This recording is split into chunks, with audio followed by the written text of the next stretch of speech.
guys, welcome. Today we'll be talking about how to do image classification using pre-trained models. So for that, we'll be working on this Kaggle dataset. So guys, here you can see we have images of dogs from 120 breeds.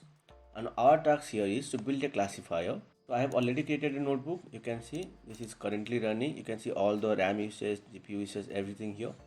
If you want to create a new notebook, select notebooks, then select new notebook. So it's loading. Yeah, just click this one. You can see you will get a new notebook. Then click here and select GPU because we need GPU for this notebook. Just cancel the run. I can stop session and go back to the main program page. So guys, here if you can see here, like this is our main folder, and if you open the folder, you can see we have test folder and train folder. Then we have a labels.csv file and sample submission file. If you open the test folder, you can see we have all test images, and if you open train folder, we have all train images. So guys, if you double click here, like labels.csv file, it has id and breed. You can see this is the id of image within train folder, and this is the breed information correspond to that image. Just here guys, if you can compare this id with this one, you can see this is the same id. So okay, so first here we are importing all required libraries. You can see like pandas, numpy, everything, keras, everything. So after that, this is just the problem statement. Here we are checking if GPU is available or not. So GPU is available and GPU ID is 0. So now we are reading labels.csv file. You can see we have just ID and breed information. If you do label.describe, you can see we have 10,222 unique ID and 122 unique breed. That means we have 10,222 images inside train folder. So guys, after that, here we are just plotting breed information with respect to their frequency. So you can see this is, we have created this function to print these values, this 102, 105 bar length. So we are printing the bar length using this function. You can see we are using here, and then we are printing the labels in a descending order by using this, by order equal to value count of breed information, and it will give a descending order, the frequency in a descending order. So guys, you can see this is our plot, and you can see we have 66 is the minimum value. So we have at least 66 images per breed in our training folder. So after that, here we are just printing an image of a dog. If you want to print another picture, just copy the file path here and paste it here. So after this, here we are just checking if the number of labels that are available in the labels.csv file is same as the number of pictures that are available inside the training folder. So we are just checking that os.listdir, it will give a list of all the directories of images that are present inside the training folder, and we are just comparing the length of that with the length of id column of the label.csv file. So here number of file matches number of actual images. So we have a good data set. So after that, here guys, we are just creating a list of all sorted list of all breed information that are present in the label.csv file. And here guys, we are creating a dictionary, and we are just mapping the breed information to a number. So we are doing this because we want to replace the breed information that is present as a string. You can see if you check here, like in the label.csv file, the breed information present as a string value, but our model will need the information in a numerical format. So for that, here we are mapping the breed information to an integer. So after that, here we are just creating a function to create inputs that machine understands. So guys, you can see like this is our image, but we need to convert the image into a numerical format. That's what we are doing here. We are preparing our input data. So here we are taking an input shape of 331, 331, 3. If you go to Keras application, So okay, you can see you'll get documentation of all pretend models. And if you open any pretend models here, let's say open this one, and this one, let's say okay, open this one also. And if you check here, you can see this input set. If you are taking the top fully connected layers that are already available with the model, then the input shape should be this one, 299, 299, 3, because the model was trained by using trained on this input shape. And if you are not taking the uh, top fully connected layer, the input shape, you can see if it should be exactly 3 input channels, and width and height should not be smaller than 71, that is 71, 71, 3. So if you are taking the fully connected layers, the input shape should be 299, 299, 3. And if you are not taking the fully connected layer, the input shape should not be smaller than this one, 71, 71, and 3. Then same thing you can see here, if you are taking the fully connected layer, this is the default input shape.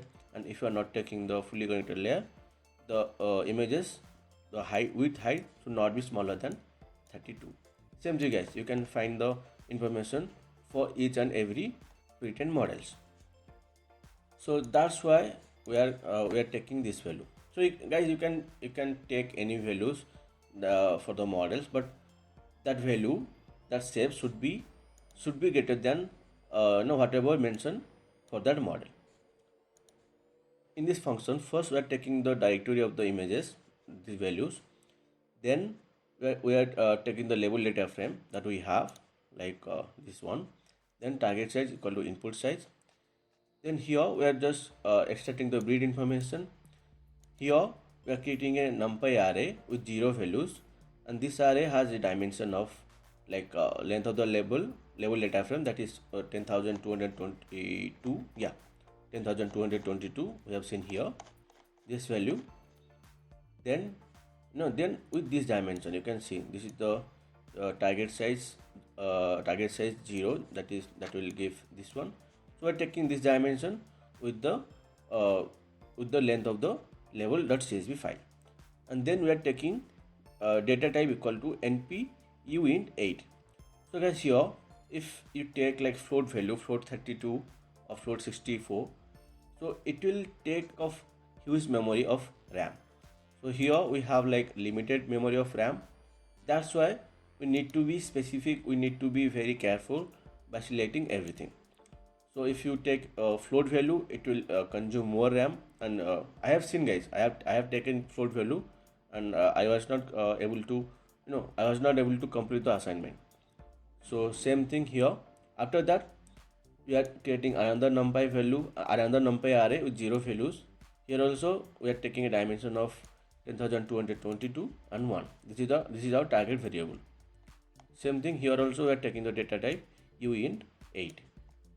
So guys, here while looping through the id values of the label.csv file, then here we are just getting both image name with the index information. Then here we are just joining, we are just creating the directory, like os.path.join, it will create the directory of the image. After that, we are loading the image, reading the image. Then we are saving the image in the np array we have created here with respect to the id of the image that we have got here. So after that, we are deleting the image because we need some, we need to conserve RAM memory. So after that, here we are getting the label information, breed information. Actually, you can see we have breed with respect to the id of the image. Then we are storing the, we are just here, you can see we are just mapping the breed information to a numerical value. We have created class to num here, you can see this dictionary. So we are just mapping these values. Then after that, and after mapping, we are storing the value in the target numpy array we have created here. After this, here we are converting the target variable into a one hot encoded matrix. So guys, here to categorical, we have imported this function from keras. You can see we have imported that function from the keras. And if you use this function, let's say you have labels like 1, 2, 3, and if you use that function, you will get a one hot encoded matrix like this one. So that's what we are creating here. So after that, here we are just calling the function and we are creating our input data. So guys, you can create the one hot encoded matrix by using dummy function of pandas. Then here we are just printing dog images from the train folder and with their breed information. So you can see we are just checking, we are just checking what kind of picture we have in the train folder. After this, here we are creating two callbacks. One is LRR, one is early stop. This one reduce LR on plateau. It will monitor the validation accuracy and it will reduce the learning rate by the factor of 0.01. So this one, it will monitor the validation loss and it will stop the process of training if nothing significant is happening. After that, guys, here we are creating hyperparameters that batch size, epochs, learning rate, HTD and ADAM. These two are optimizers. So guys, here you can see this is our whole plan. So this is this is our image with breed information.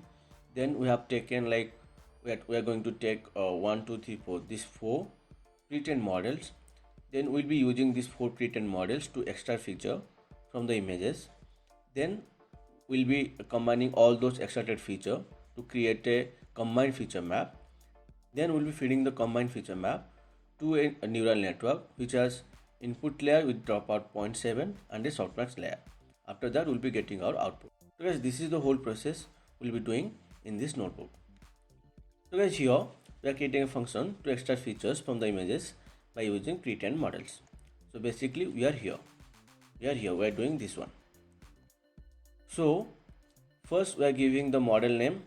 That means if you want to create inception v3, it will create a inception v3. If you want to create exception model, it will create a exception model here. So after that, we are giving model preprocessor. You can see with each pre-trained model we have a preprocessor unit. Then we are taking input size, that is this value, 331, 331, 3. Then we are taking data. So first data enters into this input layer with which has dimension of input size, that is 331, 331, 3. Then on the input layer we are applying model preprocessor to create the required preprocessed input for the model. So the model will now extract feature from the preprocessed input. Then on the output of the model, we are just doing a global average pooling. So guys, this is our input and this is our output. Here we are mentioning that. So we have created a model to extract the features from the image. So here we are doing that. We are predicting on the data. And we are extracting the feature. So we have after extracting the feature, we are returning the feature maps. So guys, here we have created the function to extract feature from the images by using pre-trained models. So first here we are importing inception v3 and then we are using the function we have just created to extract feature. Same thing here we are doing by using exception and preprocessed unit for the exception model. And then here we are using inception ResNet v2. After that, here we are using Nastlet Labs. So after using all the required models, here we are deleting x, that is you can see this value, just a second, yeah, this value, because we need to consume RAM memory.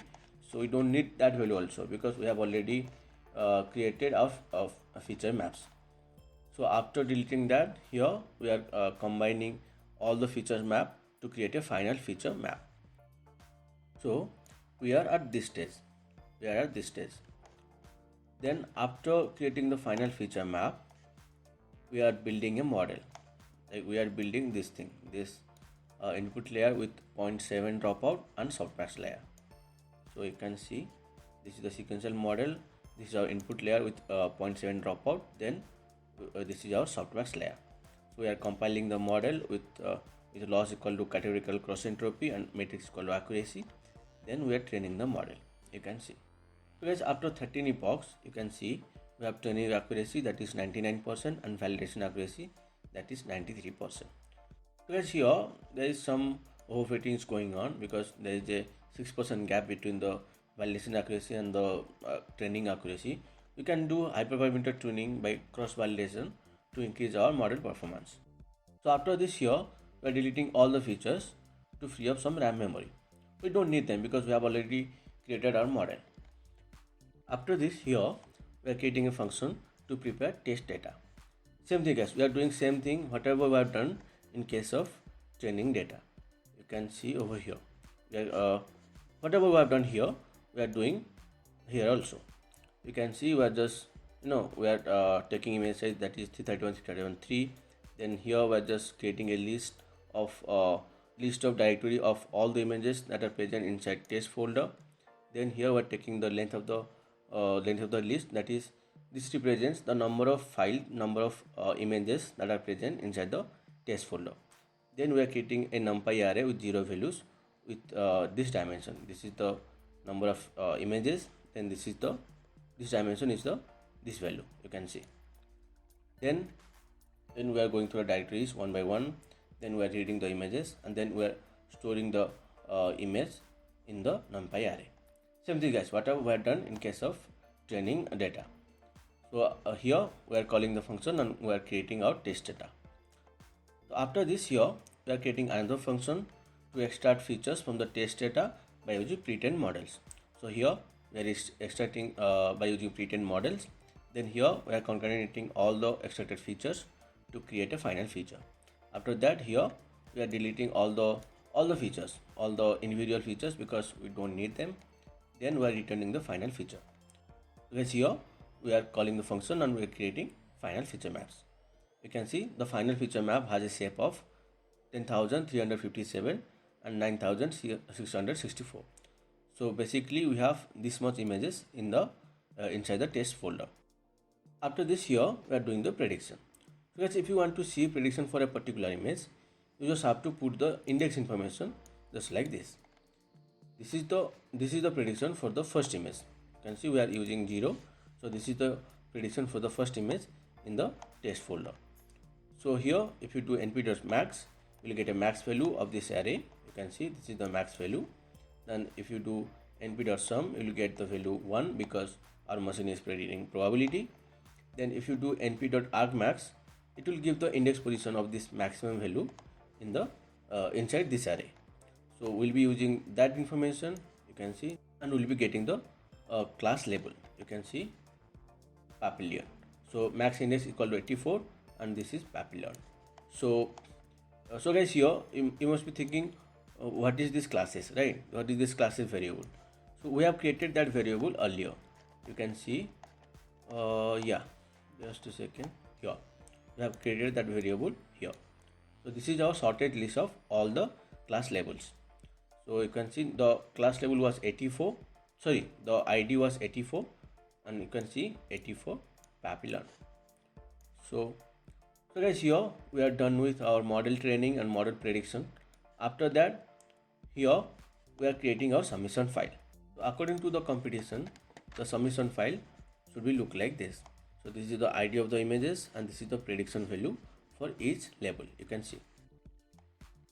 So here we are creating a data frame just like that. So this is our final submission file. So guys, I wanted to do a prediction on a custom input. That's why I have uploaded this picture. If you want to upload your picture, click on add data, then upload. So you can upload your picture over here. So here after uploading, you can see this is my image. Then here I'm loading the image. Then I'm expanding the dimension to this format because our model needs this format. Here we are extracting the feature, then we are predicting. You can see this is predicting golden retriever with the prediction probability that is 100%. So we have created a very good model. So guys, I think we are done here. Please like this video, please subscribe to my channel, and please be safe in this pandemic. I will see you soon in the next video. Till then, take care.